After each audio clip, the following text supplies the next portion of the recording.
யாரா இவங்கள பார்த்தாலே நிற்க வச்சு கேள்வி கேட்கணும்னு தோணுங்க.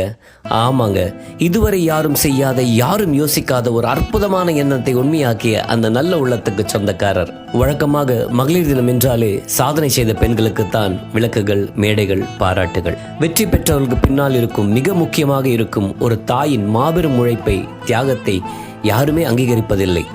அந்த செயற்கரிய செயலைத்தான் இவங்க செஞ்சிருக்காங்க. இவங்க தாங்க madam Anusha, park institution CEO. ஆமாங்க, ஹாய், நான் உங்கள் மிஸ்டர் ஜே. நம்மளை பெற்று வளர்த்த பெற்றோர்களை நாம் யாருமே எவருமே எங்கேயுமே முன்னிலைப்படுத்துவதில்லை, கௌரவப்படுத்துவதில்லை.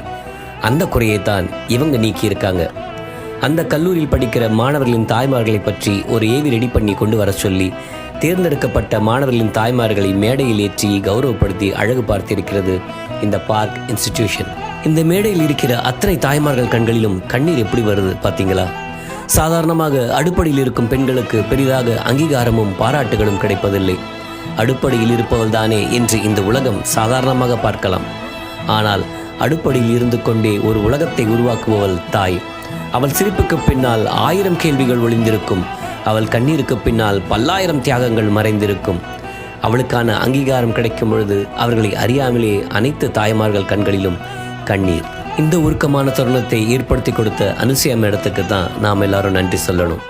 அது மட்டும் இல்லாமல் பரிசு பெற்ற அத்தனை மாணவர்களுக்கும் ஒருவேளை இலவச கல்வி வழங்கியிருக்கிறார் என்றால் இந்த காலத்தில் இப்படியெல்லாம் கூட மனிதர்கள் இருக்கிறார்கள் என்று எண்ணும் பொழுது மனசுக்கு மிகவும் நெருக்கமாகவும் சந்தோஷமாகவும் இருக்கிறது. தாய் என்பவள் ஒரு நாள் கொண்டாடப்பட வேண்டியவள் அல்ல, ஒவ்வொரு நாளும் வணங்கக்கூடியவள்.